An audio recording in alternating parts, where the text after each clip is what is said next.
The point has been raised with us as to whether we could sit later today to make up for the fact that you're having tomorrow afternoon rather than tomorrow morning.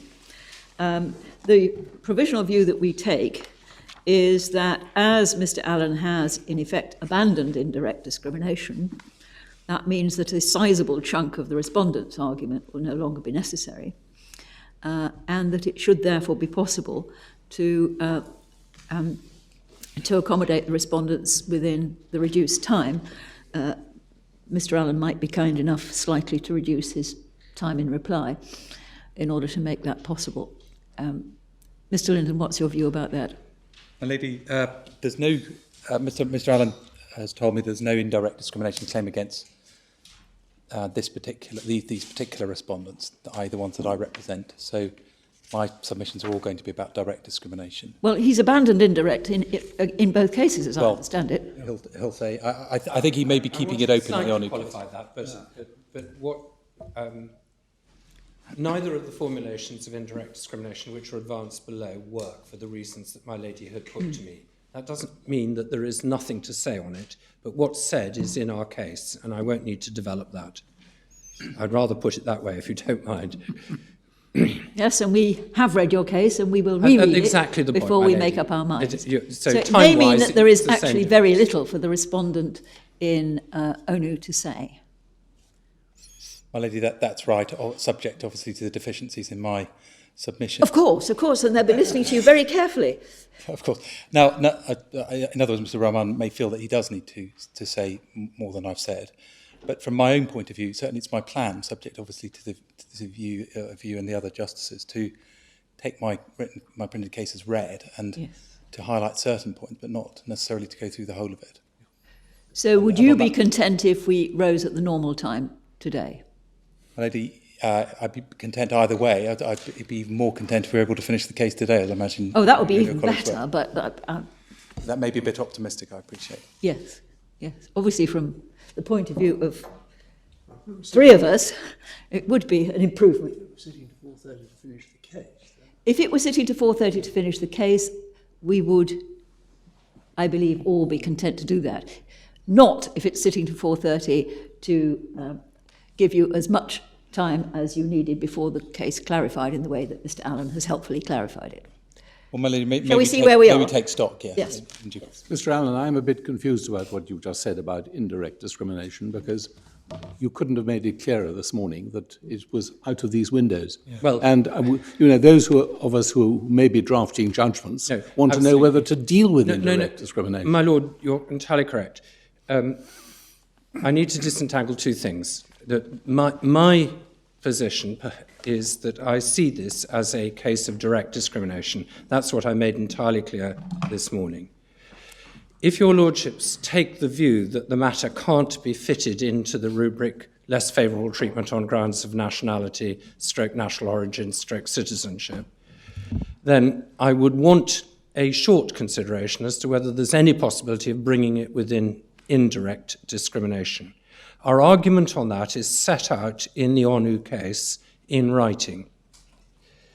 The problem that my lady put to me this morning is one that I recognise immediately, which is that it's almost impossible, or at least it's beyond the competence of the advocates on this side of the argument, to find exactly a requirement or condition, provision, criterion or practice, PCP, which is entirely neutral on its face, but intrinsically discriminatory or shown by statistics to be discriminatory. It's the formulation of a requirement or condition, provision, criterion or practice, which is difficult in this case. And it's difficult for a bundle of different reasons, not least of which, is what I've said to my lady in advance, every which way we try and formulate it, you come back to the fact of the visa, the domestic workers' visa, which is itself, as we say, facet, function, whatever you like, of nationality. That's the problem. And that's why you said to me this morning, it's direct discrimination And that's why or nothing. That is our submission. But if cleverer minds than us can say that there's a different way of doing it, we've done our best with it in the written case. Yeah. I'm not going to waste breath on doing more than what we've written down in the written case. But I do think it's right that the court acknowledges that that argument is before it, because this is an area which is topical, not least because of the Modern Slavery Act, but because there are international obligations in relation to traffic workers, which the state has to address, and it has to understand what is the right way to analyse this class of case. Right, but just for the That's all I need to say about it. I'm sorry. The point is that, giving the matter the fullest consideration you have been able to give it, you have not found to date a way of faulting paragraph 58 in Lord Justice Underhill's judgment. As we've made clear, that there may be different formulations of the PCP. The best my Lord Toulson, if I may say, the best we can do in answer to that is what is written in the Onu case. Thank you. And I don't propose to take more time up with that. Let me say, over lunch, we contemplated this. Could you say, for instance, that there was a provision, criterion, or practice that these employers would employ somebody vulnerable? Well, that's not actually the truth of the case, because they weren't just looking for people vulnerable, they were looking for people who were domestic workers that they were going to move under the control of the visa. That's the facts of the case. So it's not enough to say somebody who is vulnerable. That is the problem with it. Yep. If it was somebody who is vulnerable, you might say, if this was a different class of case in which the employer had gone to an agency and said, find me a vulnerable person to be my child's nanny, that might be rather different. But it's not this case. No. It just isn't. Thank you. And the vulnerability, as I've said, was through the passport. That's the point. The control is exercised through the passport and everything that went with the visa and the stamp and everything else on it. I've made that point this morning. I'm not going to repeat it further. And that's why, as I say, think as hard as we can. We see not merely forensic, but real problems with formulating a neutral provision. I'm not going to say any more on it, my lady, whatever provocation I have from my right or in front, my left or in front of me. I want to say something about JFS, if I may, and then I want to go to Pat Malnice and make some concluding submissions. I hope it's become clear from the argument this morning, that understanding context is, we say, critical in this case. When you get to Pat Malnice, the context is entirely clear. When we look at JFS, the context is entirely clear. But there are many discrimination cases in which the precise place in which a dividing line is not entirely clear. And you have to grapple with the facts to try and understand how a division has taken place between good treatment and less favourable treatment, or better treatment and less favourable treatment. That grappling with the facts is sometimes not necessary at all. In the JFS case and Pat Malnice, it wasn't necessary. One had a legislative provision, one had a black letter text within the admissions criteria. This is not that class of case. This is a case in which you try and find what the dividing line is, or, if you like, in this case, the source of the obviously bad treatment. It's difficult to say that anybody could have been less well treated than these claimants, by looking at the actions themselves and trying to tease out what had happened. That's the task of the tribunal here, and it came up with this formulation of immigration status that we've seen. But you need to understand that immigration status in context. And that's a really important point, which I will pick up as we go through this. So if I may ask you to hang on to that, I'll come back to it when we've finished what I've got to do here.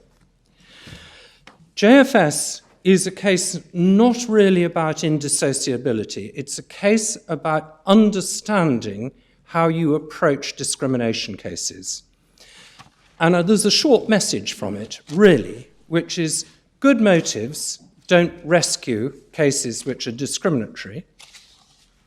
And in many cases, if you understand that, it's quite obvious whether a protected characteristic is in fact at work. I've given you the background facts to the case.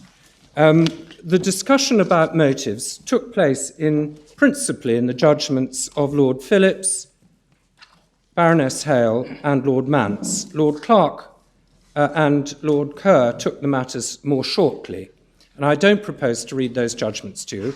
I wondered whether it was necessary to read Lord Phillips, and I think on the whole I can just cite two passages from Lady Hale and from Lord Mance. But if my lady thinks I should have gone back to Lord Phillips, she'll tell me, I'm sure. I don't. But I want to pick up Baroness Hale's judgment. And we can see at page 1397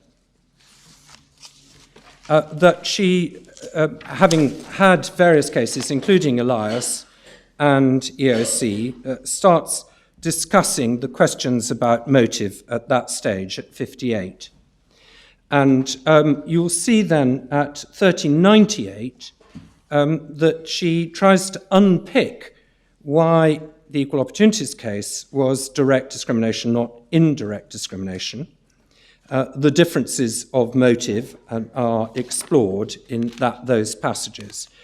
And then if we go over the page, we can find at 61 this. Despite this difference of opinion, the decisions in Birmingham and James have been applied time and time again. They were affirmed in Nagarajan by Lord Nichols. And Lord Nichols said, racial discrimination is not negative by the discriminator's motive or intention or reason or purpose, the words are interchangeable, in treating another person less favourably on racial grounds. If the reason why the alleged discriminator rejected the complainant's job was racial, it matters not that his intention may have been benign. Now, that's if I can put it this way, it's in the most simplistic sense a comparative assessment. Is it racial or not? We would say this is a classic case where it's racial in the sense of national. Lord Nichols had earlier pointed out that there are in truth two different sorts of why question. The irrelevant one is the discriminator's motive. So it doesn't matter in the end that the motive here was particularly bad. I mean, it could be bad or it could have been good. The motive of that kind is not the question. The relevant one is what caused him to act as he did. We would say in this case that they chose people subject to the domestic workers visa because that's what they wanted. They wanted somebody that they could control through the visa, which we say is a facet of nationality, something stamped on the statement of nationality, the passport. The girls in the Birmingham case were denied grammar school places when the boys with the same marks got them, simply because they were girls. That's the point. And I pause there for a second.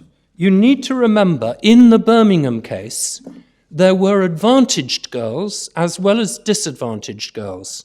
Some girls got into the school, some girls did not. So the point here in the Birmingham case is the rule itself didn't divide the pool of pupils in Birmingham entirely in two. What it was about the Birmingham case was that in a particular situation, i.e. where there were not enough places to go round, girls had to try harder than boys. We'll come back to that point and something Lord Walker says in Pat Malnice in a moment. The husband in the James case was charged with admission to the pool when his wife was not, simply because he was a man. But again, in the James case, all men and all women under respectively 65 and 60 were charged. So there were many disadvantaged people. The rule didn't operate in an entirely, here is one lot of men and one lot of women which are either in or out.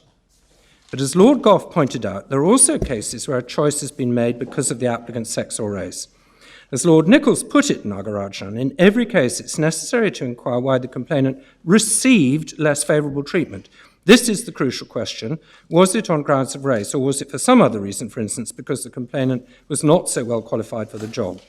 Save in obvious cases, answering the crucial question will call for some consideration of the mental processes of the alleged discrimination.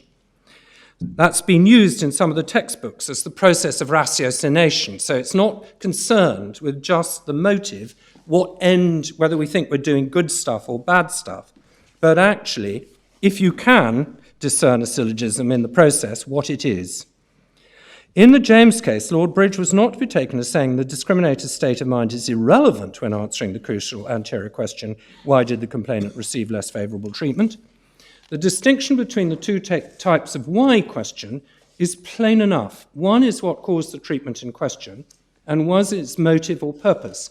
The former is important, the latter not, but the difference between the two types of anterior inquiry into what caused the treatment in question is also plain. It is that which is also explained by Lord Phillips. There are obvious cases where there is no dispute at all about the why the complainant received the less favourable treatment. The criterion applied was not in doubt. If it was based on a prohibited ground, that is the end of the matter. And we would say here, that is obviously the case. It's based on a nationality-related factor. There are other cases in which the ostensible criterion is something else, usually in job applications, that elusive quality known as merit. But nevertheless, the discriminator may consciously or unconsciously be making his selections on the basis of race or sex. May not realise what he is doing, but what he's in fact do. And then we go into a discussion of genuine belief of good intent, but a factual conclusion that actually a prohibited ground is in the essence of it. And with my lady's leave, I don't think it's necessary to read any more of that. Those are the passages which seem to me provide the focus that's really needed in this case. I want to take you on to a passage in Lord Mance's judgment, which it seems to me is also very helpful, and which poses a particular problem addressed but not fully answered in Pat Malnice, which is significant for the submission that I've made earlier, that getting the context right is critical. Lord Mance was in agreement with the majority, and he deals with direct discrimination at paragraph 78 on page 1405.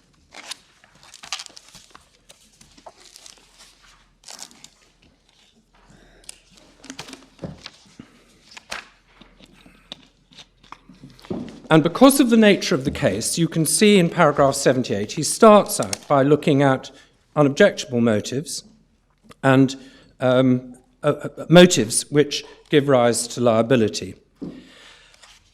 I'm not going to read all of that bit in 78, but if I can pick it up at F. In the Nagarajan case, Lord Nichols noted that, save in obvious cases, answering the crucial question will call for some consideration of the mental processes of the alleged discrimination, while Lord Steyn approved the statements in Birmingham and James' case. The allegation in the present case is that the decision or action was taken on inherently ethnic grounds within section 11A, although the school's motivation was its purely religious convictions. And that sentence, probably as neatly as any, actually summarises what that case was about. It points up that you are not to be distracted from the key task, which is looking at the inherent nature of the grounds upon which the bad treatment took place. Are they part of a protected characteristic or not? I appreciate that even the first part of this allegation involves what may be described as a subjective element, question of fact in Lord Nichols' words in Khan, insofar as it requires an answer to the question, why in fact was M refused a place? Question here, why in fact were these women treated in the way that they were? But here there's no room for doubt about the answer. He was refused a place by reason of the application of the admissions policy set out above. With that answer, the next relevant question is simply whether that policy, religiously motivated as it was, involved grounds of admission or refusal of admission which were in their nature inherently ethnic. Now, if you ask the question in our case, if the treatment here is because of the visa that these women had, you have to ask the question, is that visa inherently part of nationality? And the answer is yes, because nationality determines whether you need a visa or not, and these women needed a visa.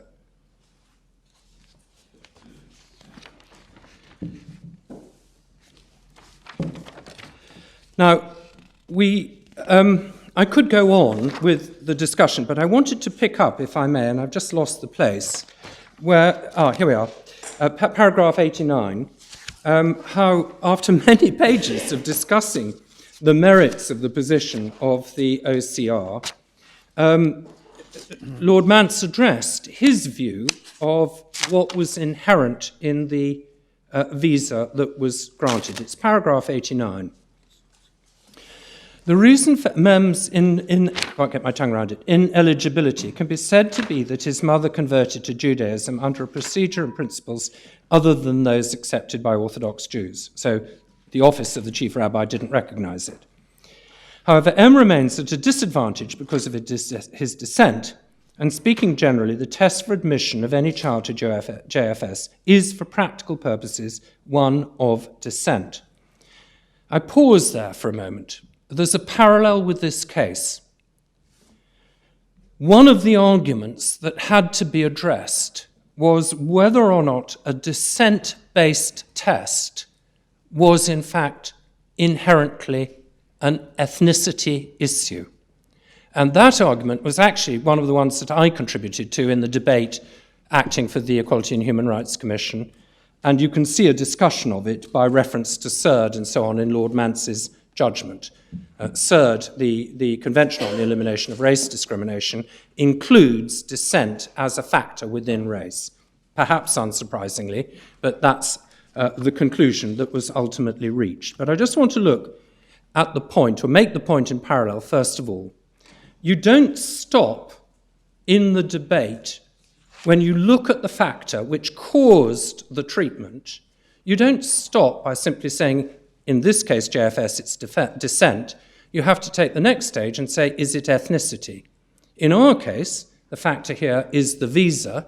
The then question is it nationality beyond that?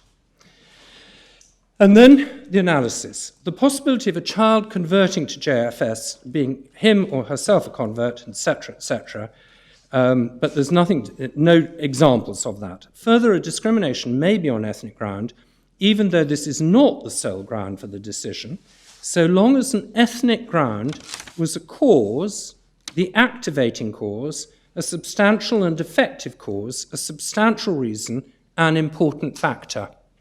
And all of those bits are critical in this case. It's Lord Nichols and Nagarajan. And then this passage. As Dinah Rose for E pointed out, an organisation which admitted all men but only women graduates would be engaged in direct discrimination on the grounds of sex. Similar reasoning would apply here to any suggestion that the possibility of conversion eliminated any possibility of direct discrimination on ethnic grounds. In short, it's not rescued by the possibility, the fact that it's direct discrimination is not rescued by the possibility that the mother might convert, and it's not rescued by the possibility, in Dinah Rose's example, that the woman might undertake a course of secondary education and become a graduate.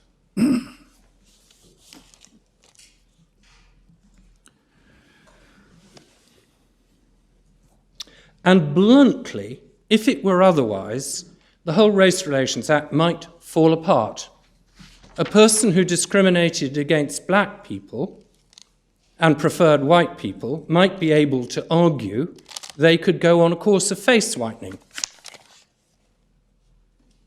Or a person who discriminated against the French, preferring the English, might argue they could seek to become nationalised as English. So this whole approach of saying there are other things that somebody might do in order to protect themselves from the bad treatment that they had is a complete dead end.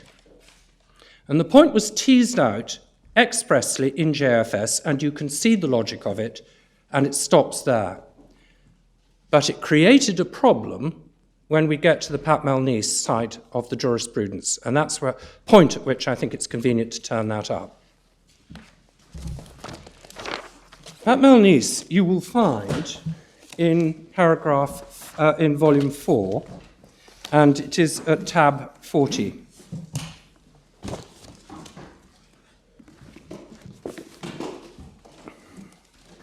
And I shall need to look shortly at both Lady Hell and Lord Hope's judgments, but bearing in mind that we've just looked at the JFS case, the example of Dinah Rose that was discussed by Lord Mance, it's probably helpful to just look at Lord Walker's judgment, where he picks up exactly where we've left off in JFS.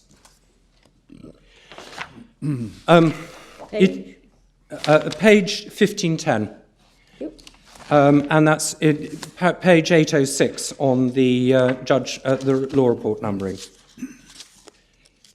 Before I pick this up, can I just remind you that the problem in Pat Malnice was that there was a composite legislative requirement which involved both a right to reside in Great Britain and habitual residence.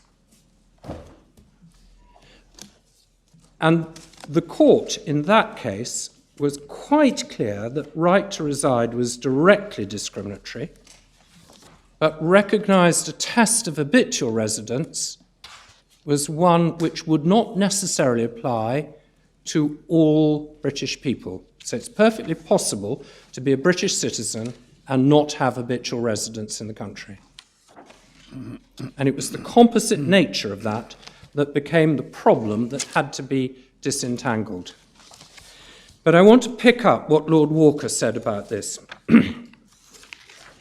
Direct or indirect discrimination. The judgment of the Court of Appeal, now under appeal, was by strange coincidence delivered on the same day as Bressel. Didn't have the opportunity to look at Bressel. The Advocate General opinion and the judgment are discussed by Lord Hope, and we'll look at that at the moment. As he says, the difference between the Advocate General's opinion and the Grand Chamber is profound. The opinion sets out a lengthy, scholarly and closely reasoned discussion of the difference between direct and indirect. The Grand Chamber made no reference to it. It treated the case as one of indirect and therefore potentially justifiable discrimination. Lord Hope reads the judgment as treating the second cumulative condition as to the right to remain permanently in Belgium as having been subsumed into the first condition, but I can't discern the subtlety in this judgment. The Grand Chamber seems to regard it simply as a residence condition, more easily satisfied by Belgian nationals. So he sets out his difficulty with the Bressel case. It should be said that he loyally follows it in due course and says this is a case of justification. Lord Walker differed from the rest of the House, of the court, as to whether there was justification, but not as to the need of it. So he's loyal to the jurisprudence, although puzzled by it.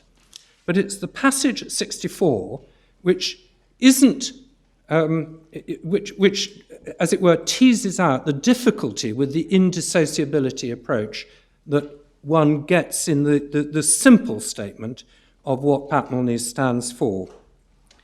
I regret that the Grand Chamber didn't explain why they disagreed with the Advocate General. She has, if I may respectfully say so, grappled with the real difficulties of this issue, although I don't agree with all her conclusions. She's proposed a general definition of direct discrimination. I take there to be direct discrimination when the category of those receiving asserted advantage and the category of those suffering a correlative disadvantage coincide exactly with the respective categories of persons distinguished only by a prohibited classification. Now, I do pause there for a second. I want to add to the learning by saying when you have a protected characteristic which doesn't fall in a binary way, it's a much more difficult statement of principle to apply. But be that as it may, in my view, this is too narrow a definition. As Lord Mance said in JFS, approving a submission from Miss Rose, an organisation which admitted all men but only women graduates would be engaged in direct discrimination on the grounds of sex. The Advocate General's proposed test works only in if this example, the categories are limited to cohorts of non-graduates, or in the well-known case of James, to cohorts of men and women over 60 years but under 65 years of age. There's the rub with the indissociability test. It's how you set the context. Now, in both Diana Rose's example and in James and Eastleigh Borough Council, the precise point at which it's to be set is obvious because you could read the back of the ticket or whatever it is, the terms and conditions, and you can do it from the hypothesis, the hypothetated example of Miss Rose. But even then, the difficulty arises, because do you approach it at large and say, are men and women completely divided in Miss Rose's example? The answer is no, they're not. Are men and women completely divided in James and Eastleigh Borough Council? No, they're not. So gender by itself doesn't fall all on one side of the line or all on the other side of the line. It's only if you get your focus right that the indissociability approach works. And that's why, and I go back to the submissions I made before lunch, why the focus on the facts of this case are absolutely critical. If you take immigration status at large, as including persons with indefinite leave to remain, or indeed with some other qualified status of immigration status, you're looking at a group of people who are simply irrelevant to the facts of this case. The facts of this case are concerned with a decision by both sets of employers to recruit somebody with a visa as a overseas domestic worker.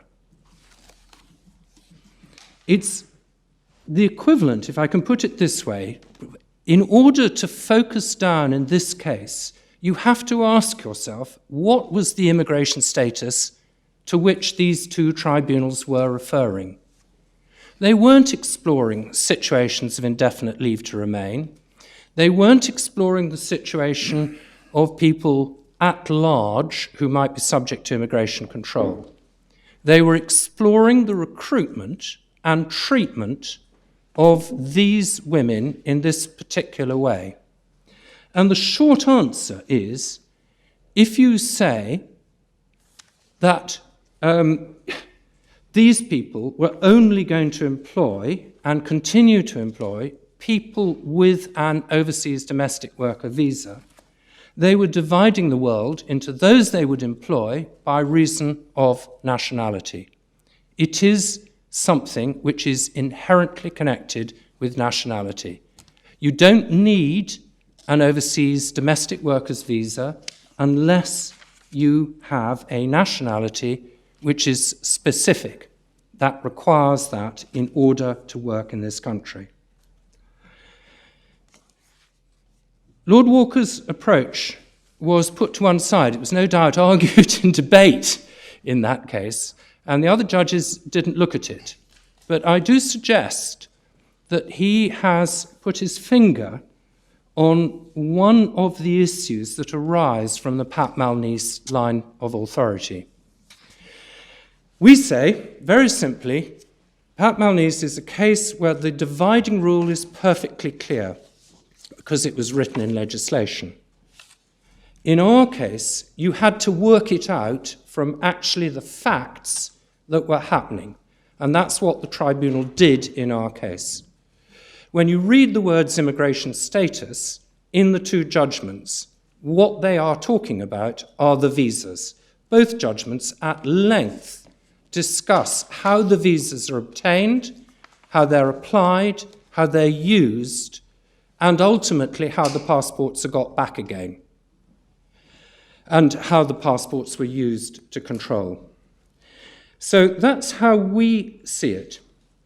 One can read on the discussion of Bressol and so on in paragraphs 64 through to 66 on page 1511. And with the court's leave, I don't propose to read that out loud. You're not leaving Pat Mulneese now, are you? I was going to just very quickly show my lady's judgment. Well, quite. And paragraph 91 and 92, I find very clear, at least, because my lady deals with Advocate General Sharpston, as you see in paragraph 91, and 6 lines from the bottom of that page, Mr. Allen, this may be an attractive approach, and then a crucial summary of the Advocate General's view. It suggests there can be direct discrimination, even when some members of the disadvantaged group do fulfill the requirement in question, even though others don't. And then my lady says at 92, at all events, it seems clear that the Grand Chamber does not accept that. Now, what do you say about that? Well, and the short answer is that what happened in Bressol, and we can see this discussed fully in Lord Hope's judgment, is that the only conclusion that can be reached about Bressol is that the court itself, not having debated, if I can put it this way, Advocate General Eleanor Sharpston's approach, because it didn't, what it did was to say that it subsumed the 2 criterion into one. One half of the criterion was unquestionably indirectly discriminatory. And it said that the proper way to approach it was to treat it as a, if I can put it this way, as a composite. That's Lord Hope's words. And because in composite form it could be seen as indirectly discriminatory, that was enough. But I'll show you how Lord Hope has reasoned that. I think with respect to Lady Hell, she built on the judgment of Lord Hope, where he'd more fully analysed the way in which Bressol had operated. And that's why I was going to go to that passage as well. Very well. May I add, though, we do also need to look very shortly, perhaps, at Shez to pick up this point as well, where the debate between direct and indirect is looked at. Well, you only have 5 minutes left. Well, I'll manage it somehow. Can I take this at pretty quick speed in Lord Hope's passage and judgment? Lord Hope's judgment starts at wherever it starts, 1490, and he sets out the terms of the state pension policy and extracts the 2 different criteria to which I've already referred. And then he goes on to deal with the Bressol judgment at 30 at page 1499. With this sentence, and this is the point to Lord Wilson, if I may say, the approach which the EU law takes to a composite test of this kind, that is to say, both habitual resident and right of residence, is indicated by the judgment of the court in Bressol. The Belgian legislation that was analysed in that case was similar to the legislation in question in Pat Mulneese. It was extremely similar and had a direct connection to the European law provision. And he then explains it all the way through. At 33, the court didn't adopt the approach of the Advocate General. As Lord Walker points out, it didn't explain why it thought that the Advocate General was wrong to treat the case as a direct discrimination. But the contrast between her carefully reasoned approach and that of the court is so profound it can't have been overlooked. One must assume that her approach, which was to find that the measures were precluded because the second condition was directly discriminatory, was rejected by the court as too analytical. In short, you can't separate out the 2 conditions. The court looked at the conditions as a whole. then refers to an earlier case of Hartman. And then 34, the court concluded that looked at in this way, the national legislation created a difference in treatment between resident and non-resident students. And I do emphasise that. Lord Hope is saying the full effect of the rule in Bressel was treated by the European Court as being a residency condition. Now, residency is plainly an indirectly discriminatory test, not one that is directly discriminatory. And that was the approach that it took. A residence condition such as that required by this legislation was more easily satisfied by Belgian nationals, who more often than not reside in Belgium, than by nationals of other member states. And then the analysis follows through. And then 35, there's an obvious similarity between the provisions under consideration in Bressel. The tests are of the same type. They can be analysed in the same way, i.e. they can be disentangled, but the court held in Appellant that they should not be, because Bressel they had not been. So, in short, Lord Hope is taking the line that Bressel says this resolves to a residency test, which is indirectly discriminatory, not directly discriminatory. Just as in that case, the specified courses were to be available to resident students only, here a person must be in Great Britain to be entitled to state pension credit. The court didn't follow the Advocate General's invitation to concentrate exclusively on the second cumulative condition, nor did it pick up the point that she made in the footnote, drew attention to Advocate General Jacobs, which has been discussed by Lord Walker and Baroness Hale. Instead, it looked at the conditions cumulatively and treated them overall as importing a residence test, which was indirectly discriminatory.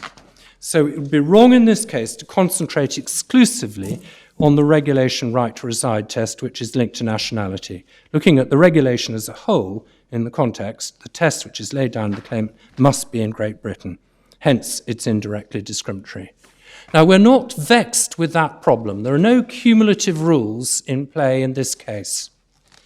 I do accept that we should look at the approach taken by Advocate General Sharpston. But what is really important about it is finding the context properly within which there is a dividing line that is operated. And that means looking at the nature of the kind of case you've got in front of you. If it's a rule-based case, as in Pat Malnice, as in Bressel, as in James and Eastley, as in JFS, it's a straightforward, easy rule-based case. It's a really easy thing to do. But in a case where it's not a rule-based case in the ordinary sense of the word, but where you're trying to work out why what has happened, a case such as this, you've got to tease out what is the factor that caused the treatment. And the factor that caused the treatment, or permitted the treatment in this case, was the passport visa, which enabled the control to be operated in the abusive way that it was. That's what happened, and my case doesn't get any better than that, frankly, at the end of the day. I want to say as a footnote, if my lady will allow me to do this, that Ches, which is a different kind of case, because it's concerned with associative discrimination, does show that you must be careful about the application of the so-called indissociable rule. I'm going to mention the facts shortly to you and give you the outcome. You have reached your time limit. Well, then I won't, my lady. I've mentioned it in my case. It is in your case, and it's that's actually enough. very well summed up in your And case, that's enough. if I may say so. Well, if I may say, thank you, my lady, for listening to me, and I appreciate I've hit the buffers. Thank you very much indeed, Mr. Allen. I think my lords have no further questions of you. Thank you so much. Yes. Mr. Milsom, do you wish to add anything?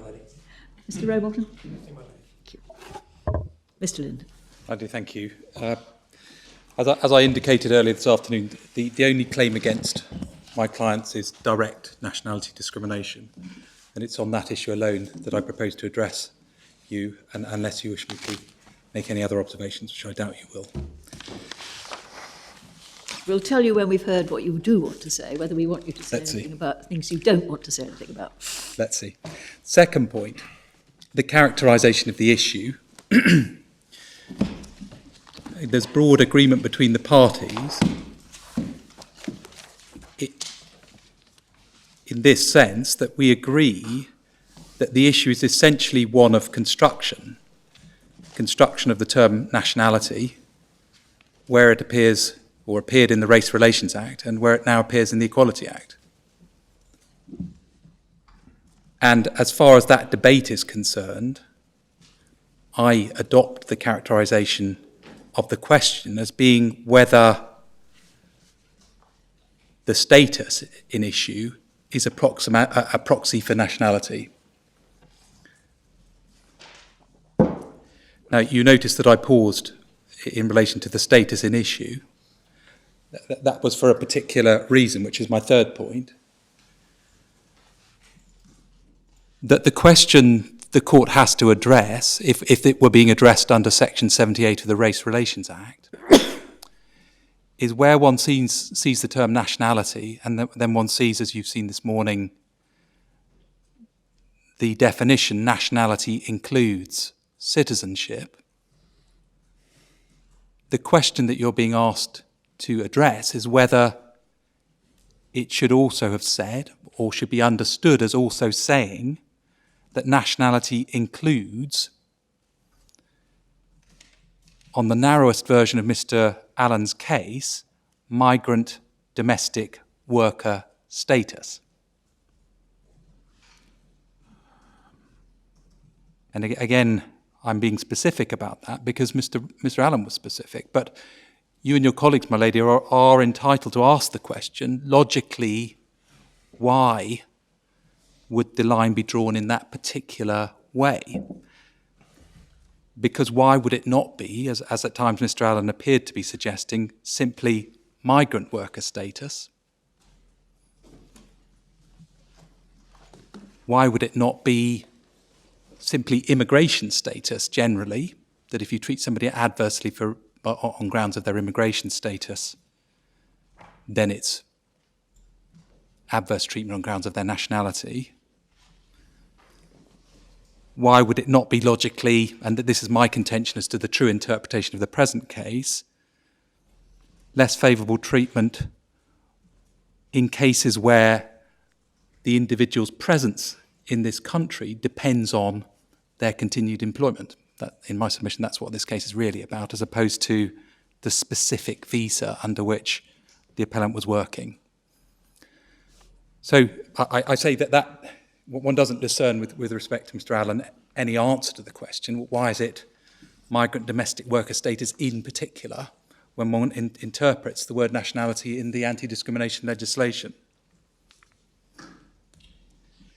Now, next point by way of introduction, can I just say what our essential propositions are in this appeal? Firstly, obviously to remind the court, because it will be well aware of the point, that direct and indirect discrimination, it's been said time and time again, are mutually exclusive. Why is that an important point in our submission? Well, obviously, because the dividing line between the two will, in most cases, decide whether the defendant or respondent has an opportunity to seek to justify the approach which it has taken. It's not true in all cases, but in the vast majority of cases of direct discrimination, there is no defence of justification, as the court will be aware. So it's a really important question as to whether the case is one of direct or indirect or neither. Secondly, why do I remind the court of this point? Well, because the court, one would anticipate with respect, will wish to be wary of muddying the waters as to where the dividing line is in nationality cases, for perfectly obvious reasons, and even more wary of muddying the water generally, and or of adopting an approach which leaves the courts and tribunals in this jurisdiction uncertain as to whether they're dealing with a direct or an indirect nationality case or neither. I'm sorry to make such obvious points, but that's why I say that the point about mutual exclusivity is an important starting point. And then thirdly, in my submission, one would anticipate with great respect that the court will be extremely reluctant to introduce into this area of law distinctions which depend on the particular type of visa under which the particular employee is working. And one gained the impression from Mr. Allen that he considers that his case very much depends on the fact that the claimant was working under a migrant domestic worker visa. Well, I'm not sure that he does. He says actually that all immigration statuses would be, as he puts it, a function of nationality. Yeah.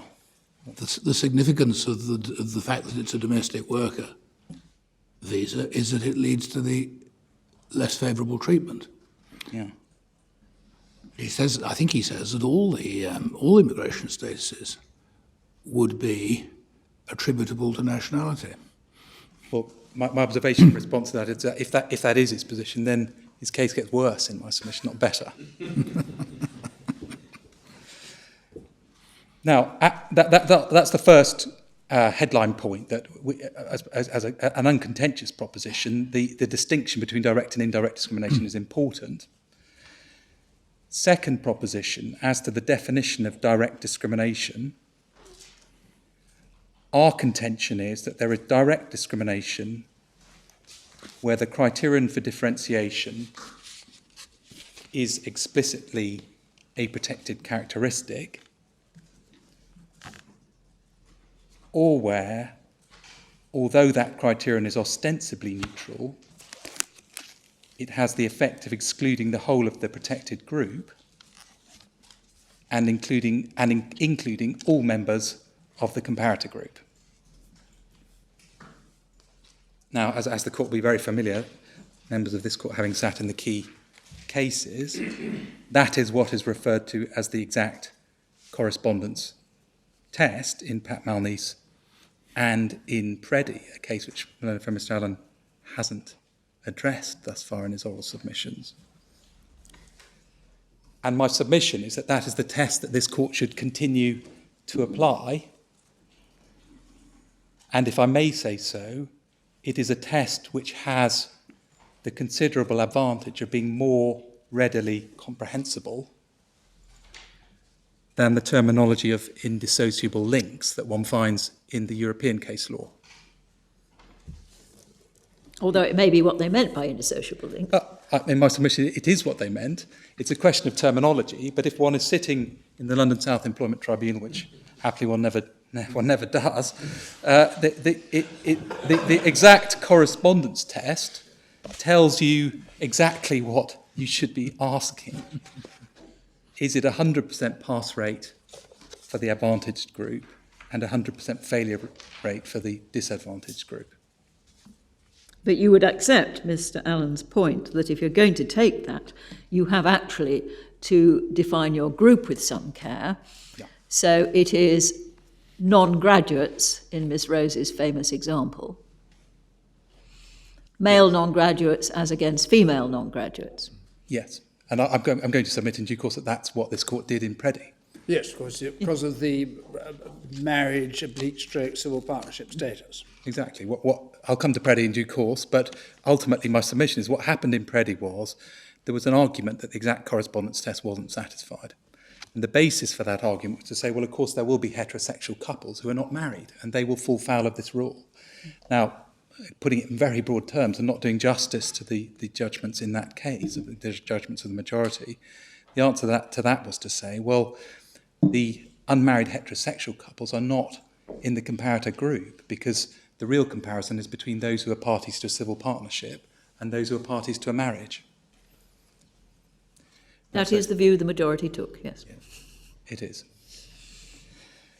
So I'm developing by all means, if I can put it in this way, speed me along if I'm going too slowly. But what I wanted to add to my point about practicality is the exact correspondence test is a practical test in terms of its application, and again, with great respect, in stark contrast to the various different formulations of his case, which Mr. Allen has attempted in the course of these proceedings.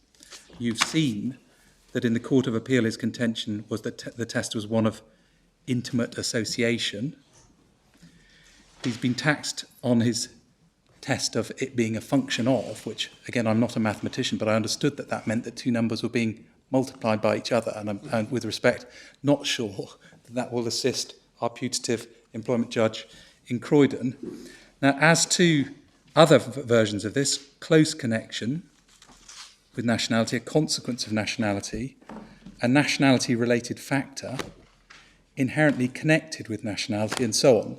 There's an infinite variety of ways that Mr. Allen puts it, but one notes in his argument that at no stage, orally or in writing, did he contend that there is an exact correspondence between the ground of the respondent's actions in the present case and nationality. Nor did he contend that there was an indissociable link. And therefore, he has not made a submission to you that the present facts are capable of satisfying either of those tests. He's simply, in my submission, properly characterised advanced different tests.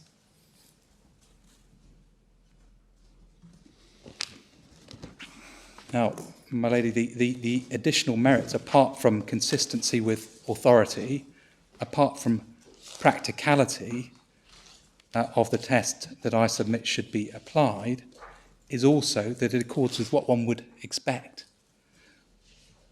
One would expect that discrimination on grounds of sex means different rules for women as compared with men, and or the application of a sex criterion to decide who is treated in what particular way. And that, in my submission, is the effect of the test that we're advocating.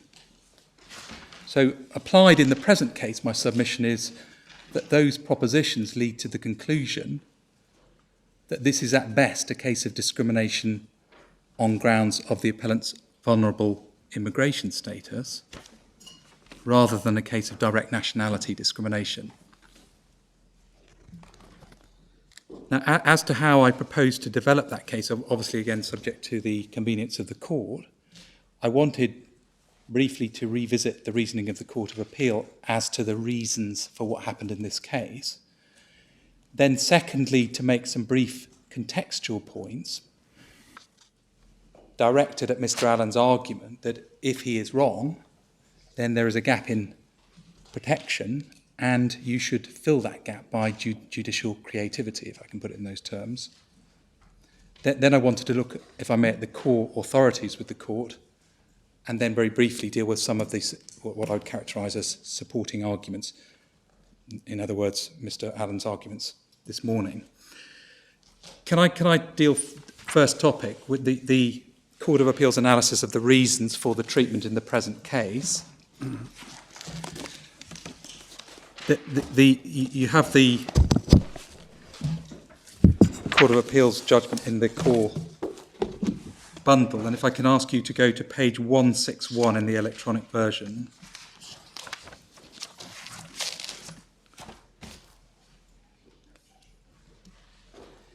If you have that, and in particular paragraphs 45 and 46,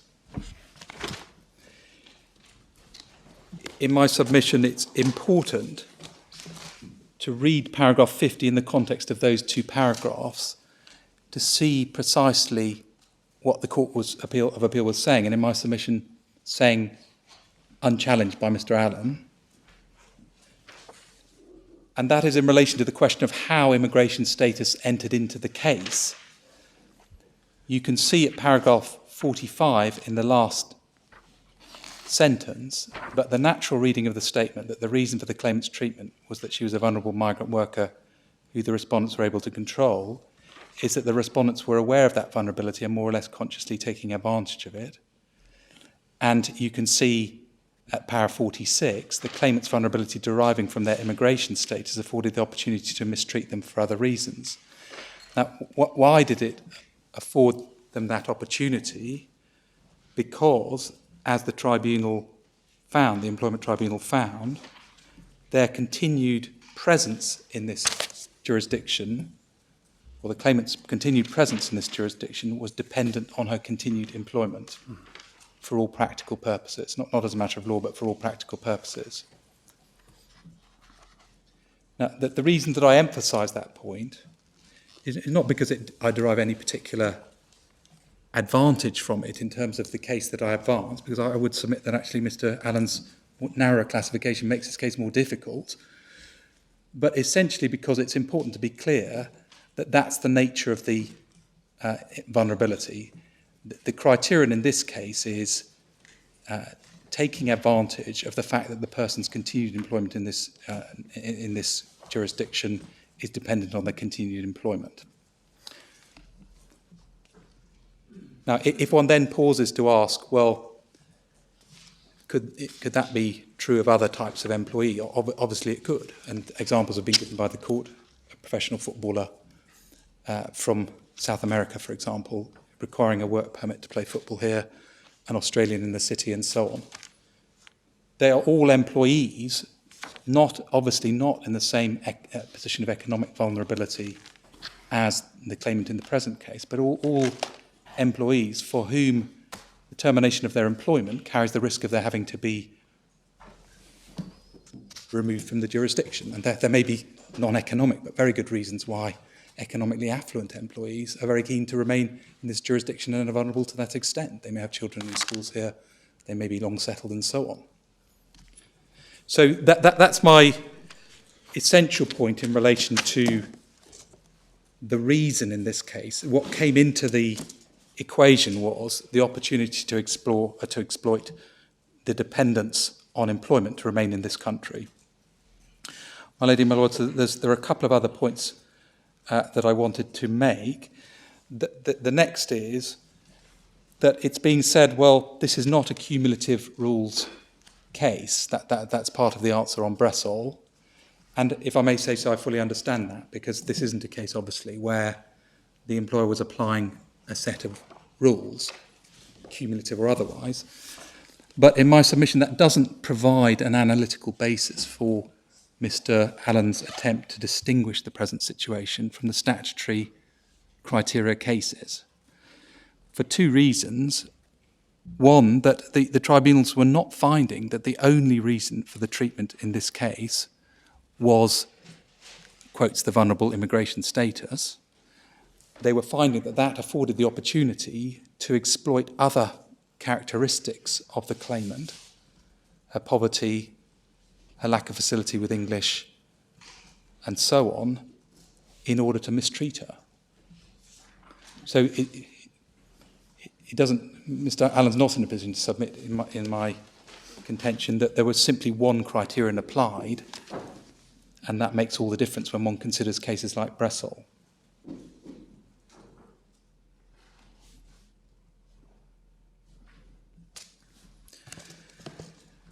Second point about cumulative rules, of course, Preddy, because Mr. Allen was saying, well, a lot of these cases are not about personal interaction. Preddy is very much a personal interaction case. It's a case about two people running a B&B who refuse to have a gay couple stay in one of their double beds.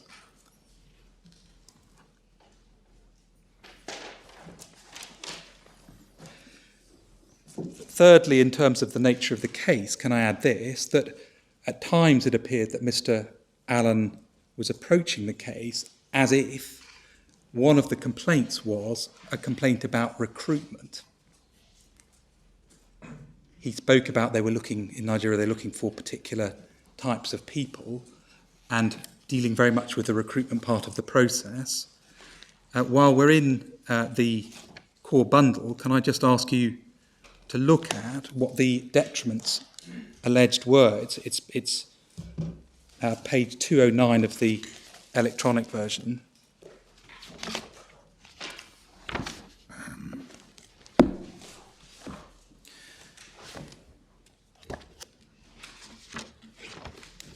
There were specific, if you've got paragraph 2.9, there were specific... Sorry, what's the page number, please? Sorry, my lady, it's page 209, paragraph 2.9. That's what I thought, yes, thank you. Are we in the ET decision? That's right. Yeah. So there were specific detriments complained of at paragraph 2.9 and following. I'm going to come to that when I come to my contextual points, but there was no complaint that the decisions about recruitment were taken on grounds of nationality and that this was a detriment experienced by the claimants for which they should be compensated. The nature of the complaints were all about the way that they were treated once they began their employment, and you can see the list of complaints which the tribunal upheld. But when we come to the statutory framework, as we will in a moment, my contention is that in respect of each of those detriments, what the tribunal had to ask is, did the detriments occur? And if so, why? Now, Mr. Allen's focus is very much on a prior set of decisions about their recruitment, which is not part of the complaint, and therefore in my submission the focus of his arguments was not on what the detriments were that needed to be identified as to whether they were or were not direct race discrimination. But it could be both the reason for the detriments, which is what he was arguing, as I understand it, and the means of enforcing the detriments. My lady, I accept that. But shall I move on to the statutory framework to see why this point becomes, in my submission at least, material? The contextual points that I was proposing to make are mostly, or pretty well all set out in writing in our printed case. I don't ask you to turn it up because I know you will have read them. They are at paragraphs 10 to 21.4. The points to which I refer are essentially the set of points in our printed case which contend that Mr. Allen's argument, well, if I'm wrong, then there is a gap, really assumes what he needs to prove and contends that actually the anti-discrimination framework is actually rather specific in terms of what is and is not outlawed. That's the broad heading. Anti-discrimination law does not prohibit people from treating people badly. Exactly. So I know you have the point on board, and therefore I'm not going to deal with all of those points. But can I just mention a couple of them, if I may? You've said, if I may say so correctly, my lady, that the anti-discrimination law, first point, does not apply to all sectors of human or economic activity. It applies to particular sectors, work, the provision of services and education, as well as other sectors. Now, secondly, it also applies to particular forms of treatment, and those are specified in the legislation. I brought Section 39 to court and can hand it up at close of play if it's convenient to do it that way. But you'll know that Section 39 of the Equality Act, for example, deals with work and specifies particular forms of treatment which may be the subject of a discrimination complaint. Section 39(1), for example, complaints about recruitment decisions, and where the complaint is about a recruitment decision, the tribunal then, or court will then need to ask, was that recruitment decision taken on discriminatory grounds, to put it in broad terms? Once they are employed, Section 39(2) then comes into play. There are various ways in which forms of detriment, which are prevented if they are the result of discrimination, and then there's a broad category subjecting them to any other detriment. Right, so we don't have this in our ballot. You don't. I'm going to hand it up. I've said sufficient on the point. I remind you of it only in connection with what I said about the tribunal decision, that you have in my submission under the legislation to focus on the detriment complained of, and then to ask what is the reason for the particular detriment. Well, and you've also got to look at the comparison. I mean, this brings me to a point which is very basic, but has been troubling me. As Lady Hale said, discrimination law doesn't prohibit somebody from treating another person badly. It prohibits people from treating others differently from the way in which they would treat a different set of people.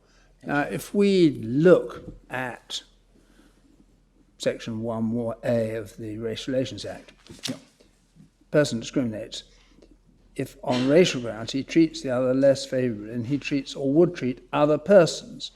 The question is, what are the other persons you're talking about? Now, you alluded to Pretty, where there was a division of view as to who were the relevant other persons. Yes. Cases we've been looking at, and recruitment cases obvious, are ones where the defendant or respondent is in a field of activity where there are other persons by whom a ready comparison can be made. Yes. But in this context, I mean, who are the other persons who your client treats or would treat differently? If we've got effectively a one-off where the employer only ever recruits the occasional employee from Nigeria, I mean, who is the other? Who are the other persons with whom a comparison of treatment has to be made? Well, the answer to that lies in my submission, in the point that the comparator may be a hypothetical comparator. But you then have to assume that they would. Well, what is it you have to assume that they would do? Do you have to assume that they would employ somebody in England or employ a French person who's resident here? I'm struggling with what seems to be sort of an artificiality.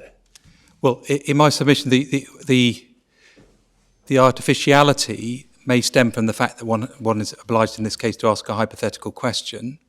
You may have seen in our printed case that we lay down the challenge to Mr. Allen to say what the comparisons should be. The tribunal, and the approach as a matter of law on this question is to ask, well, what were the circumstances that formed the reasons for the treatment of the complainant, taking out of the equation the protected characteristic, so that you have you ask what are those circumstances, save for nationality on our case, and you ask, in this case, if nationality had been introduced into the equation, if her nationality had been different, would she have been treated differently? So in the case of somebody who on a one-off occasion employs somebody from Nigeria, would never otherwise be employing anybody at all, or conceivably might employ one other person from Nigeria, you would then have to ask yourself, what would they do if, contrary to that, they were in fact employing somebody totally different? Yes. So is that what we have to do? That's why you have to have a hypothetical. Yes. But well, other persons mean persons who don't share that protected characteristic. Exactly, and that's why what it means. that's right. And what we've said in our case is that, of course, the question of the hypothetical comparator doesn't answer the question in this case, because it begs the question, what is the protected characteristic? And that's the debate, is about whether, in this case, the protected characteristic is nationality, or whether, as we submit, it's immigration status. Yeah. Or whether immigration status, to all intents and purposes, equals nationality. Yes, but where the immigration status may be anything from illegal immigrant who's been brought in on false papers, to migrant, to person who's has a right to reside here because of a family link, to any other status. Yes.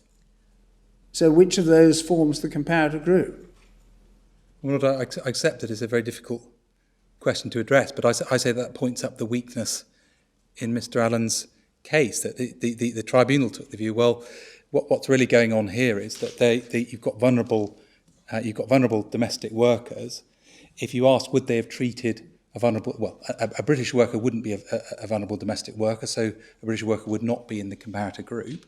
If you ask, would they have treated other non-British vulnerable domestic workers differently, the answer is no. She could have been a Ugandan and the treatment would have been the same. In this horrible trade of people trafficking, I mean, a lot of people are brought in, of course, on no papers or false papers. Yes. As in hunger. So is the comparison made, are you treating this person less favourably than you would treat somebody else who you brought in under false papers? Is that the question one asks? Mr. Allen's shaking his head, but Well, I suspect Mr. Allen would, he'd speak for himself, but can you, let's ask the question more neutrally, can you say that the comparator is somebody whose immigration status does not make her or him effectively the prisoner of the employer? Yes. It's not for the court to decide whether they allow you to do that. But I think Mr. Allen wants to say something. Can I answer the question because it's vexing you? The way we would put it is somebody lawfully here in the UK, whether British or any other nationality, but not subject to the domestic workers visa, because that's the point of distinction in the case. So somebody who's unlawfully here is a different situation altogether, and you don't need to posit in a comparison a different kind of illegality. Not illegally. We've got to try and not mix up the several questions Yes. that are involved in discrimination, don't we? One of which is, are you behaving in this particular way because of a protected characteristic? And secondly, is the way that you are treating this particular person because of the prospective characteristic, are the circumstances the same or not materially different between that person and the hypothetical person whom you would be treating differently? These are two separate questions, as I understand it. But there's another problem. You could be the sort of discriminator that discriminates against, or to take an obvious example, Spanish people, but didn't discriminate against French people. Yes. That would still be nationality discrimination, wouldn't it? Yes. So in one way, the answer to my lord is, well, you could be the sort of person who discriminates against people with one form of visa, but not against people with another form of visa. If immigration status is indeed to be equated with nationality, well then you are discriminating unlawfully. That could be an answer to the question. Because it isn't a simple binary. This is Mr. Allen's point. It's not a binary male-female thing. There are different types of nationality, different types of racial or ethnic group, etc., etc. Well, in my submission, I was going to make this point that in this particular case, it is binary with respect. The question is, are you one nationality or not, as Mr. Allen puts it? As I understand his case, he is submitting that the discrimination in this case is on the grounds that she is not British. I appreciate that in other contexts it may not be binary, but the nationality question is, you're either of a particular nationality or you're not.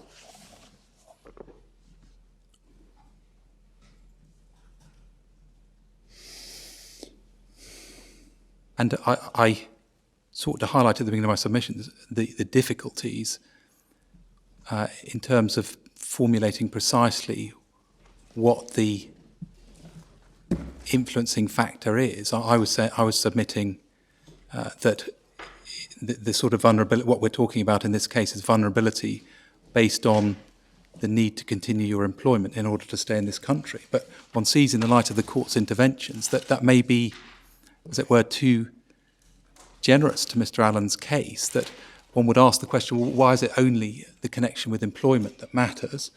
If they're here illegally, as Lord Toulson points out, they will equally be, to all practical purposes, or all intents and purposes, vulnerable to their employer and open to exploitation. In Haunger, as the court will be aware, she was here illegally and wasn't supposed to be working at all, and she had the same sort of vulnerability as the claimant in the present case. So that's part of my point, that there's real difficulty in my submission with saying, well, the concept is nationality. It can be equated, or it has an exact correspondence with some form of immigration vulnerability. The court would need to be absolutely clear about what form of immigration vulnerability it was referring to, so that the courts and tribunals below would understand that in this particular type of case, reliance on that particular type of vulnerability is direct discrimination. With other types of immigration vulnerability, it isn't.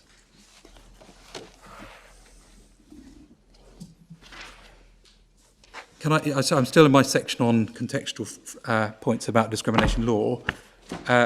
We've made points in our written case about the approach of the statute and the courts to protected characteristics. I accept that this is hardly a decisive set of submissions, but I do point out that the question that the legislation deals with particular protected characteristics. The court will be well aware of the historical position that, for example, disability discrimination only became unlawful in 1995. In the case of religion and sexual orientation discrimination, 2003, age in 2006, caste not yet, no suggestion at the moment that there should be prohibition on discrimination on grounds of socioeconomic status, for example. And those points, I pray in aid of the general idea that the court should not be engaged in creative gap-filling in relation to the concept of nationality. In addition to that, as you've seen, we submit in writing that the protected characteristics are specifically listed and they are defined because each of them has a potential difficulty, or perhaps more than one potential difficulty. So one sees, as you've seen in the legislation, a definition of the protected characteristic of age, for example, a definition of what is sexual orientation, and so on. I don't take you to the provisions, no doubt you've seen them on a number of occasions before, but the legislation then is not pointing to the idea that you take a term and then expand it on an elastic basis to achieve social policy objectives. And then specifically in relation to race discrimination, of course, my learned friend Mr. Allen rightly draws the court's attention to the Ealing case. But the Ealing case is very much against him in terms of judicial creativity in reaching a socially desirable result, because in the Ealing case, it was open to the court, of course, to say that the nationality criterion was the same as a criterion of national origins, but the court didn't. It construed those terms as it did. Am I right in thinking there's a Privy Council case that reached a different conclusion? It didn't, with respect, reach a different conclusion, but I think you may be referring to the Bermuda dental case. I am, yes. It's just sitting at the back of my mind. That's right. It looked, Mr. Allen hadn't taken you to it, and I don't propose to either, but it's looking specifically at the Bermudan legislation, and they say specifically this is not inconsistent with Ealing, but in this particular context we can reach a different view. Yeah. I point out the Ealing case as an example of the House of Lords refraining from judicial creativity in the way that Mr. Allen is advocating. Mandler and Lee, of course, is another example that where the question was, are Sikhs an ethnic group? That was a point that was argued up to the House of Lords, and the House of Lords gave specific guidance as to how you would identify an ethnic group. It wasn't simply a matter of saying, well, of course, Sikhs should be protected from the race relations legislation, and that's an end of it.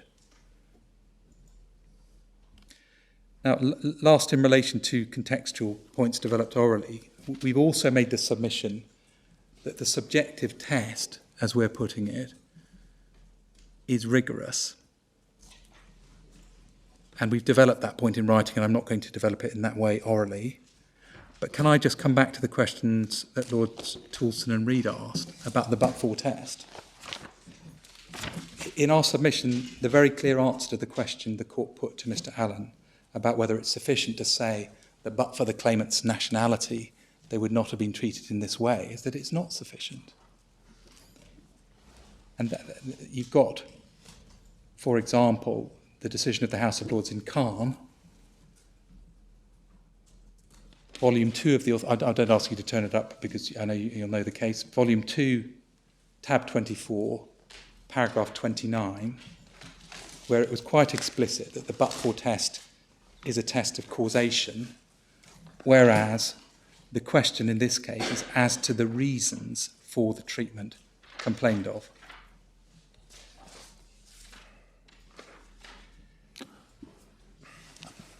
Now, that is why Mr. Allen has to present the case in the way that he does, because the tribunal has found, as a fact, that the reasons for the treatment complained of in this case were not nationality per se,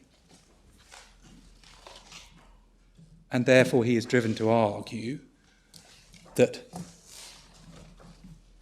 because part of the reasons were the claimant's vulnerable immigration status, and because vulnerable immigration status is a proxy for nationality, he can nevertheless succeed.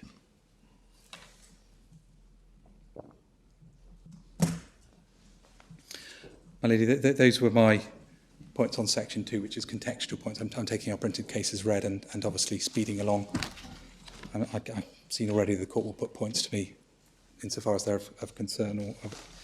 Can I then turn to the... Is it at all helpful to ask oneself, in confronting this difficult issue, as how far we can regard immigration status as nationality for the purposes of the Act? Is it helpful to ask whether it would be lawful or discriminatory, unlawfully discriminatory, only to employ immigrants with limited leave to remain rather than immigrants with indefinite leave to remain? Well, I can imagine some employers might be very keen to do that, as adding to their chances of getting rid of the employer when their visa's expired. But doesn't that question enable us to ask whether immigration status is, in fact, a prohibited ground, a prohibited characteristic? I may not be understanding what lies behind my lady's question, but can I just say this, that the debate is obviously focused on direct discrimination for obvious reasons. I think Mr. Allen is simply arguing direct discrimination. Well, that's right, but it is the main focus is what happened here, happening in the context of a protected characteristic. That's our main focus. I agree, but the point I'm making to my lady is, but one shouldn't lose sight of the point that it isn't necessarily, even in this case, direct discrimination or bust. It may be indirect discrimination. And if one then is seeking to extrapolate into other hypothetical cases, it might well be that the mischief can be met by indirect discrimination claims. Well, that's rather why I asked the question. Yes. I'm sorry. Because one could imagine that could be regarded as either direct or indirect. Right. One could imagine that. Yeah. But nevertheless, it is, though I think it would be regarded as direct, it's a criterion which is expressly linked to an immigration status. Would that be unlawful under the Equality Act? Can my lady again just put to me what the criterion is in this case? I'm asking Mr. Allen as well for it yes. later on. An employer only to employ immigrants with limited leave to remain, albeit permission to work, rather than immigrants with indefinite leave to remain. Would that be lawful? Would their immigration status as having either limited or indefinite leave to remain be regarded as a protected characteristic under the rubric of, obviously, nationality or national origin? It'd have to be nationality or citizenship. Now, I imagine you'd say no. I imagine I would, but I'm just Not hesitating unlawful. in case I get the wrong answer. And my immediate reaction is no. It wouldn't be. And it's almost a way of testing the argument. Okay, well, yes, but that's why I was my asking reaction. whether it My was reaction is helpful. no. Clearly it's not been helpful. Because it's putting... well, no, it may well be. I don't know whether it's helpful or not. Not for me to comment, obviously, but my immediate reaction is no, because if you ask what criterion is the employer applying, it's a criterion of immigration status rather than a criterion of nationality. And in both of the groups, there will be people of all sorts of different nationalities. Of course, from the explanatory literature we were shown by Mr. Allen earlier this morning, it appears that migrant status is intended for genuine cases where somebody has been an employee of the family for a substantial period of time and is being brought into the UK on that basis. Now, let's assume that there are some honest people who work the system in the way that's actually intended. You'd say there's nothing unlawful in somebody saying, yes, I do like to bring over with me somebody who's worked for me and the family and who I've got to know. And I'm not particularly interested in just going out into some other employment pool. Yes, I am saying that, yes. I'm emphasising this isn't a recruitment case. If, let's say, the sort of complaint that might arise is, well, you know, I'm a Ugandan living in poverty in Lagos, but when you came to Lagos to recruit, you were only interested in Nigerians to come and work as your domestic servant. Then, of course, I would accept that that's nationality discrimination at the stage of recruitment. Yeah. That's what I say the legislation is about.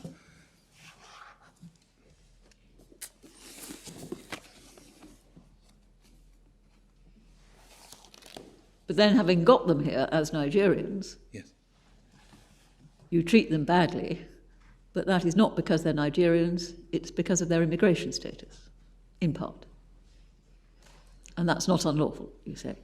Well, as the tribunal pointed out, she might have been a Ugandan. That's the point on nationality, because the wife in this case was Ugandan. That, yes, so they were not, on my case, they were not even at the point of recruitment, as far as it appears, simply seeking to recruit people of Nigerian nationality. They weren't interested in that, as it appears. They were interested in whether they could recruit somebody who's essentially living in straitened circumstances in Nigeria. When you say it's not unlawful, I think you mean in terms of the Equality Act. Yes, all sorts of other. One can quite easily think of some other. Yes, I was only asking for the Equality Act. All I need to persuade you of is well, I don't even need to persuade you that isn't direct discrimination. I simply need to persuade you that the detriments in the present case were not acts of direct nationality discrimination. And if I may say so, I do... Well, I perhaps shouldn't put it... The court may obviously wish to bear in mind the possibility that the indirect discrimination case may provide a route in similar types of case. In relation to my lady's example, if you had an employer who had a workforce of 100, for example, and it decided that it would have different pay rates for those who were immigrants or here on an immigrant visa as compared with those who were not, then the indirect discrimination claim would arise, because you would have a PCP, which was essentially... Well, yes, but you still have the question is whether immigration status is a protected characteristic. Well, no. Alter the question. I'm not sure with respect, because you'd still be open to argue that if you were giving greater advantage to those who did not have a vulnerable immigration status, it would still be open to you to argue that's to the particular disadvantage of certain nationalities. Because obviously it won't be to the disadvantage of the British, it may be to the disadvantage of the non-British. No, I see, if you put it that way. Yes, so I'm quite keen not to, as it were, fall into the trap of it's all or nothing. It's either direct or there's absolutely nothing that can be done in any sort of similar case. Of course, we have a particular problem, don't we? I think it's worth bringing this out into the open. This is conduct of which, no doubt, everybody deeply disapproves. And certainly speaking for myself, it would be highly desirable if there were a remedy which provided damages over and above the unpaid wages and so on in these cases. One of the problems is that because these cases are related to wages and employment, they are brought in employment tribunals, and employment tribunals do not, as I understand it, and I will be corrected by those who know far more about it than I do, they do not have a general jurisdiction in tort. So people are trying to bring discrimination claims in relation to conduct which might more naturally fall within the general law of tort. That's number one problem. Number two problem, however, is that a reason for bringing discrimination claims is that you can get injury to feelings, whereas generally in the law of tort you don't get injury to feelings, generally speaking. And so there appears to be a difficulty in providing the compensation which instinctively many of us may feel that these young people deserve to have. one answer to that is it should have been dealt with in the Modern Slavery Act, rather than by trying to manipulate the existing law to deal with both the forum and the measure of damages problems that the existing law contains. It could be said. My lady, I couldn't quarrel with that as an 100% accurate Well, you wouldn't want summary. to, would you, Mr. Allen? No, but I'm not saying it in a toading way. It obviously is a very sound exposition of the problem. But my riposte to it, and I hope not flippantly, and that's part of my set of contextual points, is that, of course, the same could be said of caste discrimination. It's obviously a social evil. The legislation has set up the possibility of amendment to prohibit caste discrimination. Parliament has not seen fit to do that. There have been attempts by Mr. Milsom commendably to argue that caste discrimination and race discrimination are essentially the same thing. The Employment Appeals Tribunal has rejected it. And that's part of my point about the legislation being specific in terms of what it outlaws. And the tradition in the cases as not being particularly one of judicial largesse and creativity, if I can put it in those terms. You refer in paragraph 56.3 of your case to section 8 of the 2015 Act. And while we've been discussing this sort of thing, I've quickly been looking at it. Perhaps there's no need to. But am I right to have inferred that you need a conviction before you can get a reparation order? You do. Oh, yes. So that's a big obstruction, potentially, to compensation there. I'm never going to convince this court that there's really no problem, and the legislation, it's not at all desirable for the court to seek to address that problem. I'm simply submitting that in the light of authority, the problem can't be answered by saying this is direct race discrimination. That's a power of the criminal court. My lord, yes. Is there an action for breach of statutory duty in the civil court? My lord, not as far as I'm aware. There's never been one, has there? It's never been successful. Sorry. It hasn't been done. My lady's pointed out that tortious claims can be brought. I don't suggest, well, that's an easy answer, because obviously there's the risk of costs and so on. And obviously, the broad view is that you cannot recover for injury to feelings. You need to establish a psychiatric injury. I don't think anybody is denying that there is a problem. Your point is it shouldn't be addressed through distortion of the law of discrimination. That's your point. That's essentially my point. And I did want to make it plain, certainly speaking for myself, I realise there is a problem. Yes. Well, you couldn't possibly fail to realise that, not least because you sat in the Houndgate. No, but people So did Lord watching Wilson. and listening may think that we're not understanding Yes, that. I understand. Yes. May I turn then to what I would submit are the key authorities that really decide the case. Can we start with JFS, which is in volume 3 of the authorities. If I can find it.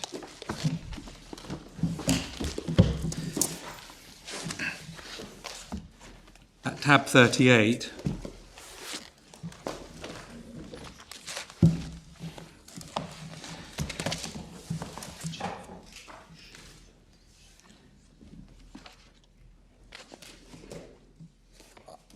I anticipate that I can take it fairly shortly.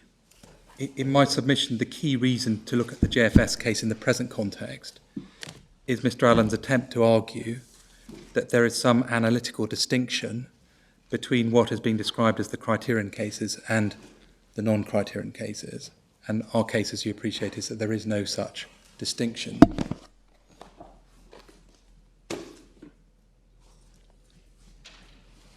As far as the issue is concerned, with great respect to Mr. Allen, there may have been some inaccuracy in how he characterised it. The critical question was whether the school's admissions criteria, which were essentially based on matrilineal descent from an Orthodox Jewish mother, were ethnic criteria or religious criteria. If they were religious criteria, then they were permissible, because, of course, this was a faith school choosing its pupils on faith grounds. If they were ethnic criteria, then they were not permissible because they fell within the Race Relations Act. And as this court knows, the majority held that they were ethnic criteria. Mr. Allen placed great emphasis on the word descent, but in my submission that takes the argument nowhere. The question was whether the test was one of ethnic origin, and the point about descent was that the question was being asked, what is it about the mother that is the key criterion? Is it her ethnicity or her religion? And if it's descent from her in ethnic terms, then it's ethnic origins and therefore race discrimination. Well, Lord Phillips, for example, at paragraph 32, states the issue very clearly, Lord Panic's submissions on that point. That means, in my submission, that the nature of the debate in the JFS case was the court trying to analyse the position where what you had was a religious reason for the application of a test of matrilineal descent, and to ask the question, well, where does that religious reason for taking this approach fit into the analysis? And the court concluded that, in effect, there was a religious motive for applying an ethnic reason. Now, obviously, that doesn't do justice to the judgments of the court, but that is a crude summary of the decision. Pausing there, with great respect to Mr. Allen, it was hard not to be concerned about his attempts to reintroduce into the debate in this field distinctions between motive and reason, because in my submission the law is now very clear that that is not a helpful distinction, that the question is always as to the reason for the treatment complained of.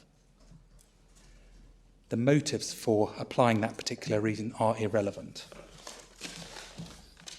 And I noted that the court asked Mr. Allen, well, how do you characterise the motive in the present case? Because he appeared to be submitting that provided the motive, he was calling it a bad motive, but presumably he meant provided the motive was nationality, that would be sufficient. But when he formulated the motive in rather lengthy terms, the word nationality did not appear. He's not apparently contending that nationality was even part of the motive for what occurred in the present case.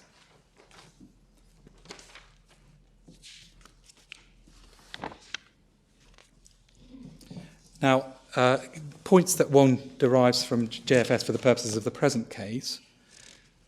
Firstly, if I may say so, the extremely helpful exposition of the point about mutual exclusivity in my lady's judgment at paragraphs 56 and 57, page 1397. I don't need to take you to those passages because you'll be very familiar with them, obviously.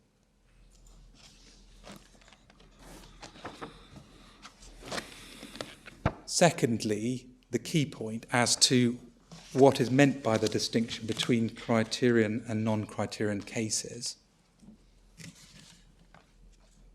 And as to that, if I may, I would like to go to Lord Phillips' judgment at paragraph 21 on page 1388.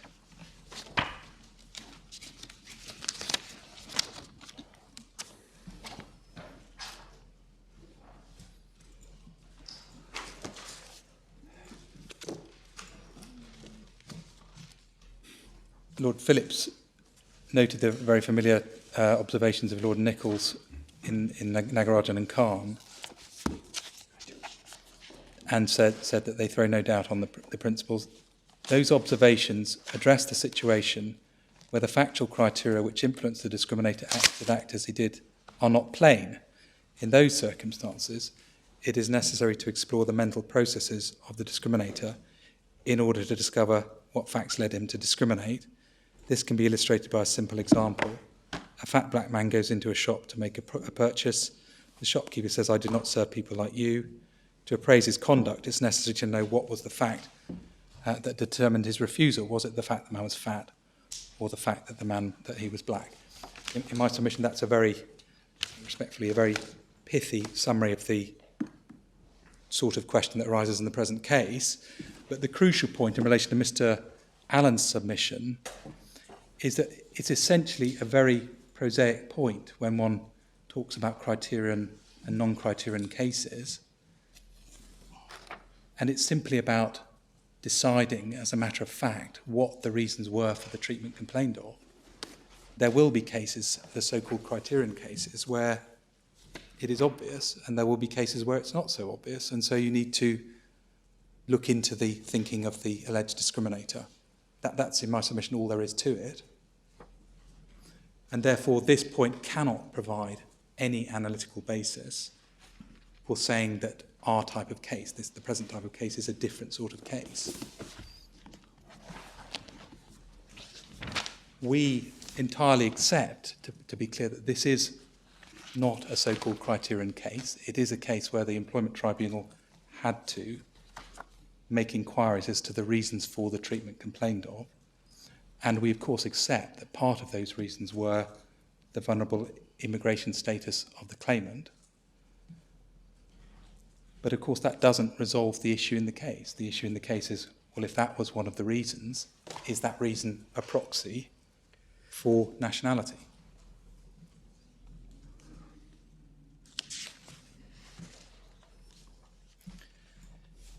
Now, as far as, my lady, I don't mean any disrespect, not taking the court to the other passages where effectively precisely the same point was made, but my lady made it at paragraph 64, as we saw this morning.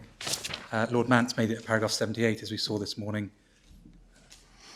Lord Kerr at paragraph 114, and Lord Clark at paragraph 132. So in my submission, one can dispose of that as simply a distraction in terms of getting to the right answer in the present case. Can I turn then to Mr. Allen's submissions in relation to what Lord Mance said at paragraphs 88 and 89? That's pages 1411 and 1412.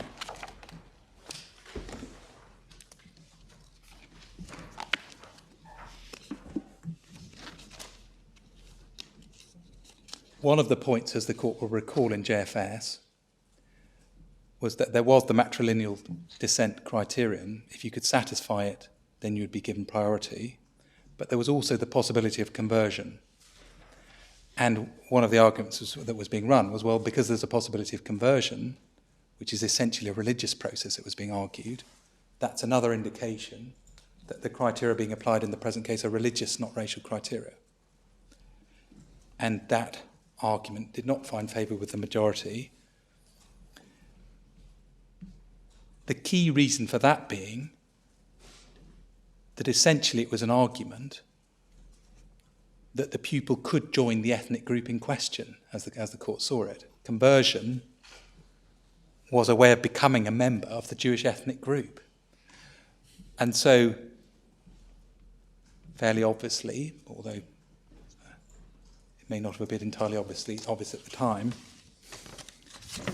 conversion made no difference because the problem for the pupil remained that he wasn't descended from a member of the ethnic group or a member of the ethnic group himself. And so it was clearly an ethnic criterion that prevented him from taking priority. And that's why it was race discrimination.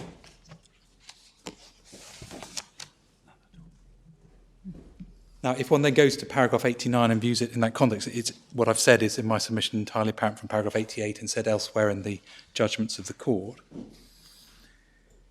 You can see, you've seen already what's said as to the reason for M's ineligibility. And then against B, the possibility of a child applying to JFS being him or herself a convert, or even in the course of converting appears negligible GFS in its answers dated 17th December 2000 believed that there had never to have been any such child in the 3 years preceding the answers. Further discrimination may be on an ethnic ground, even though it was not the sole ground for the decision, so long as an ethnic ground was a cause, the activating cause, substantial and effective cause of a substantial reason, an important factor. And then Ms Rose's example, which I'll come to in a moment. But in my submission, none of that gets Mr Allen anywhere, notwithstanding the emphasis that he placed on this passage. The contention in the present case is not that the claimant could have become British, that she could have changed her protected characteristics.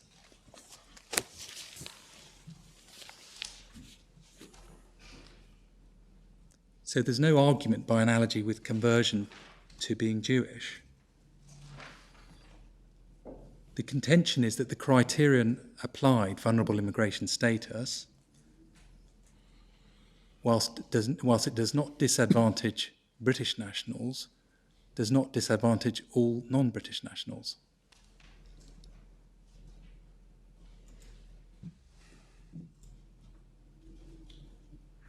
As to the second point, Mr Allen sought to emphasise that there may be discrimination on an ethnic ground, even though it's not the sole ground.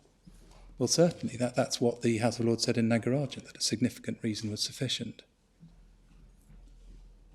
But it doesn't get Mr Allen anywhere, because the findings of fact in the present case are that the nationality of the claimant did not form any part of the reason for her treatment. The reason for her treatment was immigration status or vulnerable immigration status, and so one is back to the question, is that reason a proxy for nationality?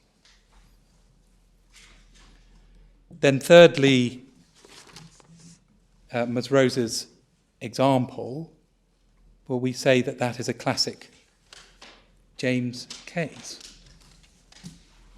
and perfectly obviously an example of direct sex discrimination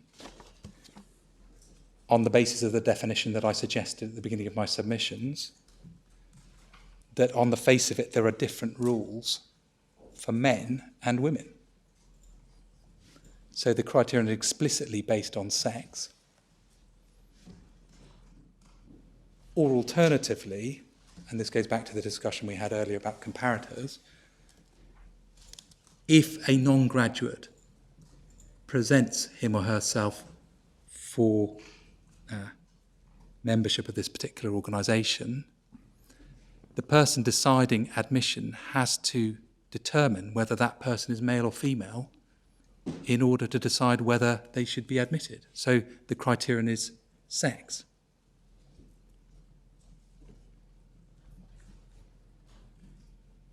Similarly, in James, as you'll all appreciate, there were different rules for men and women as to whether they could have free admission to the swimming pool.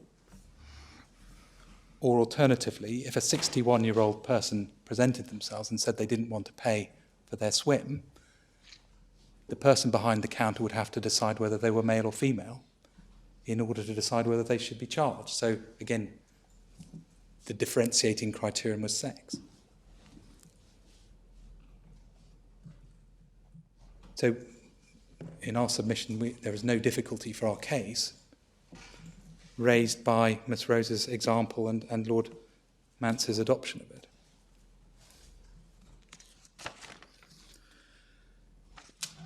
That's all I propose to say in relation to the JFS case, unless there's any particular point that you would wish me to deal with. Can I then turn to James, and can I just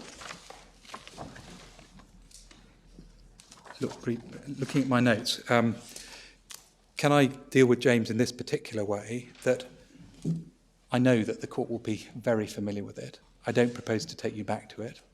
I've suggested what the right analysis of the James case is, and therefore, in my submission, it isn't necessary to open it at this stage. But all I say about it is that the analysis that we're proposing is entirely consistent with the analysis in James. Mr. Allen raised the Birmingham Schools case, which of course is another James-type case. that if the position is that in the event of oversubscription, the girls have to achieve a mark of 120 in their exams, whereas the boys can get in if they get a mark of 115, then the position is that there are different rules for boys and girls. Or alternatively, if you posit a pupil with a mark of 116, the question, will they get in or not, will depend entirely on whether they're a boy or a girl.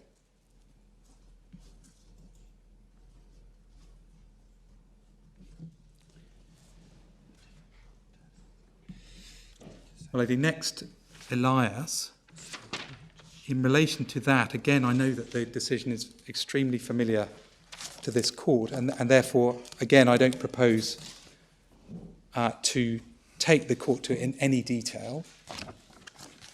Much has been said about the commendable quality of Lord Justice Mummery's judgment in Elias, but I did wish to put in a word for Lady Justice Harton, if I may. So can I just take you to Elias at tab 34, volume 3. It seems to me, Mr. Linden, that we are not going to finish by 4:30. Sorry, I should have said. But that 2 hours tomorrow afternoon will be ample time within which to finish. Yes, Is that... It is inconvenient to the court. What I was going to do was finish on Elias. Finish on Elias, yes. Very convenient, yes. So on Elias, as you'll all know, the question in that case was essentially one of birth link, place of birth criterion. Parentage. Exactly, place of birth criterion, put it more specifically. And I don't take you to the passages in Lord Justice Mummery's judgment. They're considered by the Supreme Court in the cases we're going to come to tomorrow. But if we may just take up at 1322, paragraph 264.